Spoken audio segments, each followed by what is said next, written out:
95 जन्मसोहळ्याच्या निमित्ताने दुसरे तिसरे परमेश्वर कोणी नसून आपल्यासाठी परमेश्वर राजा शिवछत्रपती येत आहे. खरं तर छत्रपती शिवाजी महाराज म्हणजे देव नाही, पण ते 33 कोटी देवांचेही फलटण ज्यांच्या पुढे बाद होते असे म्हणजे आपले राजा शिवछत्रपती. खरं तर आपण दरवर्षी गारद म्हणजे महाराजांची बिरुदावली देत असतो, त्या मागचं थोडंसं कारण सांगून आपण ती गारद देऊया. खरं तर छत्रपती शिवाजी महाराजांची गारद कुठे दिली पाहिजे? ज्या ठिकाणी छत्रपती शिवाजी महाराज आसनावर विराजमान झालेले म्हणजे सिंहासनाधीश्वर जिथं महाराज आहेत तिथंच ही गारद दिली गेली पाहिजे. सध्या छावा चित्रपटाच्या निमित्ताने अनेक व्हिडिओच्या व्हायरल होत आहेत की कोणी चित्रपट गृहामध्ये, कोणी ग्राउंडवरती, कोणी रस्त्यावरती महाराजांची गारद देते. खरं तर त्या गारदच्या शब्दाचा आणि त्या घोषणेचा हा अपमान होत आहे. खरं तर छत्रपती शिवाजी महाराज जिथे जिथे आसनारूढ आहेत तिथेच ही गारद दिली गेली पाहिजे. म्हणजे याचा अर्थ असा होतो की महाराज दरबारात येत आहेत, या गायनाने, या शिवछत्रपतींच्या आरतीने त्यांना घातलेली ही साथ जणू काही आपण असं समजू शकतो की ते आपल्या या चिखलांबे नगरीमध्ये, आपल्या या दरबारामध्ये ते विराजमान झाले, म्हणून आपण ही गारद देऊया. कदम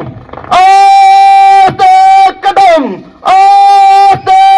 कदम महाराज गणपती गजाश्वपती भूपती गणपती सुवर्णरत्न श्रीपती अष्टवदान जागृत अष्टप्रधान वेष्टित न्यायालंकार मंडित शस्त्रास्त्र शास्त्र पारंगत राजनीती धुरंधर प्रौढ प्रताप पुरंदर क्षत्रिय कुलावंतस सिंहासनाधीश्वर महाराजाधिराज श्री श्री श्री राजा शिवछत्रपती महाराजांचा, राजा शिवछत्रपती महाराजांचा नमो पार्वती पदे हर हर हर हर. समस्त चिखलांबे ग्रामस्थ आणि शंभूराज युवा प्रतिष्ठान यांच्या सहयोगाने आयोजित 395वा शिवजन्म सोहळा आणि त्या निमित्ताने जमलेली सर्व मांदियाळी, मावळे, भगिनी या सर्वांना शिवजन्म सोहळ्याच्या आपण शुभेच्छा देऊया. खरं तर छत्रपती संभाजी महाराज यांची निष्ठा या अलीकडून तर याचं गुण आणि याचं मूळ म्हणजे छत्रपती शिवाजी महाराज. असे अनेक गुण आहेत त्यांच्याबद्दल बोलतात, ते फक्त एका शब्दावर जर बोलायचं ठरलं तर फक्त निष्ठा. निष्ठा, आता निष्ठा म्हणजे काय सांगायचं तुम्हाला.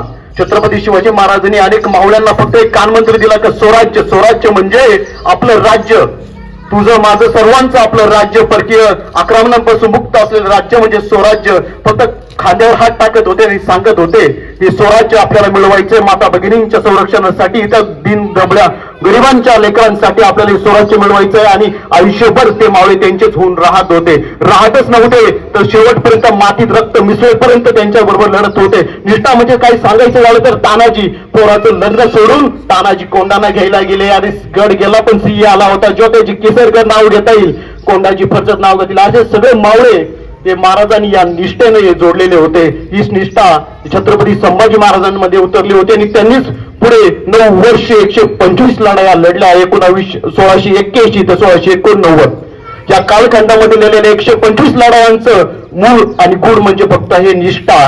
आता हे सांगायचं झालं तर शेवटचा एक प्रसंग होता 1 फेब्रुवारी 1689. 1 फेब्रुवारी 1689 हा तोच दिवस जेव्हा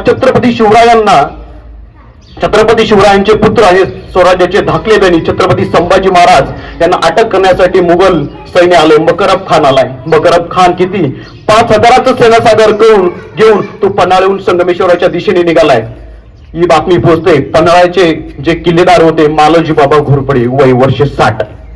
वय वर्ष 60 असणारे म्हातारे आजकाल त्यांची काय स्थिती असते, त्यांना किती वेदना असतात हे आपल्याला माहिती आहे. पण वय वर्ष 60 असणारे मालोजी बाबांना ही खबर पोहोचते.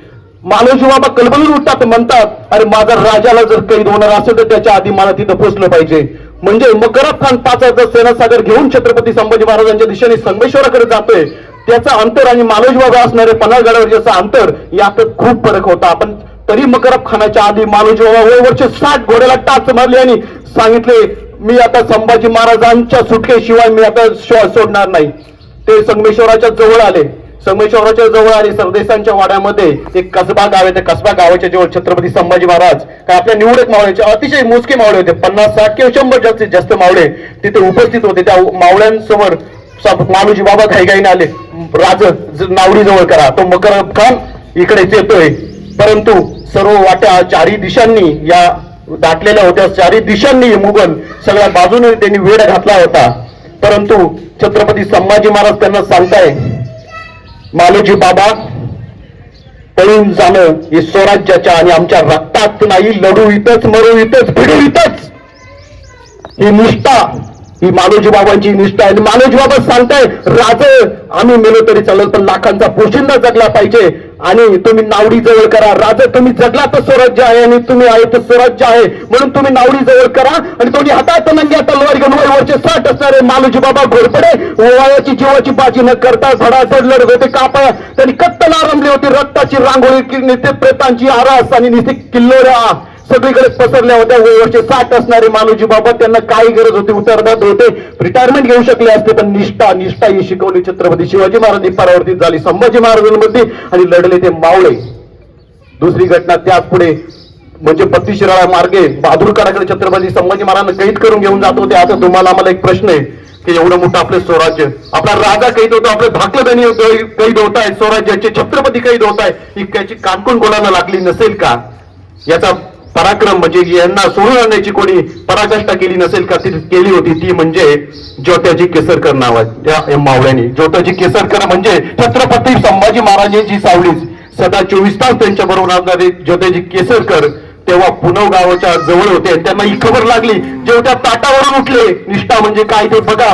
जेवत्या ताटावरतून उठले आणि आपले अवघे 100 मावळे जमवले आणि 32 शिराळ्या जवळ या म्हणजे मकर खानाच्या 3000च्या सेना सागरासमोर आणि तुटून पडले. कत्तल आरंभली आणि स्वतः ज्योत्याजी केसरकर एक सैन्याच्या मधोमध कुठले, छत्रपती माझा राजा कुठे दिसतोय का, माझे संभाजीराजे कुठे दिसतोय का बघत होते. त्यांच्या बरोबर एक शास्त्री पण होते. सगळे कापले गेले, 100चे 100 मावळे कापले गेले. ज्योत्याजी केसरकर अगदी रक्त बंबाळ झालेले, एक अंगावर एकही असं ठिकाण नाही जिथे जखम नाही आणि रक्ताची एकही अशी चिकाटी जी मातीत या भूमीत पडली नाही. पण तरी त्या मावळ्यानं त्या ज्योत्याजी केसरकांनी निष्ठा सोडली नाही. शेवटी बळ तोकडं पडलं. 3000च्या 5000च्या सेनापुढे 100 मावळ्यांचं बळ किती पडेल की तोकडच पडलं. शेवटी सगळे कापले गेले. ज्योत्याजी केसरकर कसे बसे बाहेर पडले आणि त्यांनी त्या दिवशी शपथ घेतली, जरी माझ्या राजाला, माझ्या संभाजी राजाला, माझ्या छत्रपतींना मी सोडू शकलो नाही, तरी पण त्यांच्या परिवारासाठी म्हणजेच महाराणी येसुबाईंसाठी आणि त्यांचे पुत्र शाहू महाराज, संभाजी महाराजांचे पुत्र यांच्या संरक्षणासाठी आणि पुढच्या स्वराज्यासाठी मी पूर्ण आयुष्य माझं वाहून घेईल. आणि पुढे जेव्हा आणि येसुबाई आणि जिंजीला गेले, जिंजीच्या याला रायगडावरती आणि नंतर पुढे रायगडावरती जेव्हा वेढा पडला तेव्हा वेढामध्ये वाचवण्याचं काम या ज्योत्याजी केसरकरांनीच केलं. 8 महिने येसुबाईंनी आणि शाहू महाराजांनी तो रायगड किल्ला लढवला. परंतु शेवटी आपलेच काही सरदार एक एक एक एक एक औरंगजेबला फितूर होत राहिले, पण तुकडं पडत गेलं आणि रायगडही पडला. 8 महिन्याच्या पराक्रमानंतर रायगड पडला आणि येसुबाई आणि शाहूराजे हे कैदेत केले. निष्ठा इथेही बघा, शाहू महाराज आणि येसुबाई कैदेत गेले, परंतु शब्द आणि ती शपथ ज्योत्याजी केसरकरांना आठवत होती. त्यांनी आपल्या स्वतःला अटक करून घेतली आणि जवळपास 11 वर्ष त्या औरंगजेबाच्या कैदेत राहिले. त्यांना तर औरंगजेबाने कैद केली नव्हती, फक्त एक शब्द आणि एक शपथ त्यांना आठवत होती की माझ्या राजाच्या कुटुंबासाठी, माझ्या स्वराज्याच्या रक्षणासाठी मी त्यांच्यासोबत सदैव राहीन. आणि या ज्योत्याजी केसरकरांनी आपल्या शेवटच्या क्षणापर्यंत स्वराज्याची आणि येसुबाईंची आणि शाहू महाराजांची साथ दिली. खरं तर ही निष्ठा म्हणजे काय, अनेक मावळे घेता येतील, फक्त निष्ठेच्या बळावर स्वराज्य हे घडलं आहे. खरं तर बोलण्यासारखं खूप आहे, परंतु प्रत्येकालाच पुढील दिनचर्याचे वेध लागलेले असतात, म्हणून थोडक्यात उरकतोय. फक्त एक सांगतो की छत्रपती संभाजी महाराज आणि छत्रपती शिवरायांची कीर्ती इतकी आगाध होती की त्यापुढे आपण कितीही बोललो, किती शब्दांच्या रांगोळ्या काढल्या, किती भावनांचा विवश केला, तरी त्यापुढे आपण जाऊ शकत नाही. आपण त्यांची महती आपण 2, 4, 10 शब्दात सांगूच शकत नाही. जितकं होईल तितकं आपल्यापर्यंत आपल्याला सांगायचं असतं. सांगायचं एक शेवटचं एक फक्त एवढंच आहे की औरंगजेबाच्या मनामध्ये छत्रपती शिवरायांबद्दल आणि त्यांच्या सरदारांमध्ये एवढी धास्ती होती की म्हणजे छत्रपती शिवाजी महाराजांचं निधन झालं 1680 मध्ये, तोपर्यंत औरंगजेबाने एवढा 8-10 लाखाचा सेनासागर असताना एकदा हिंमत केली नाही की महाराष्ट्रात त्यांनी यावं. तो आला 1681 मध्ये. कधी? जेव्हा छत्रपती शिवरायांचा मृत्यू झाला, जेव्हा आपला तेजोनिधी मावळा, रयतेचा वाली गेला, तेव्हाच औरंगजेबाने हिंमत केली आहे. औरंगजेब सांगायचं आपल्या सरदारांना, अरे जा दक्षिणेवर स्वारी करा, त्या शिवाजीला कैद करून आणा. त्यावर कवी भूषण यांनी एक छंद मांडलाय, तो छंद मांडून मी ते थांबतो.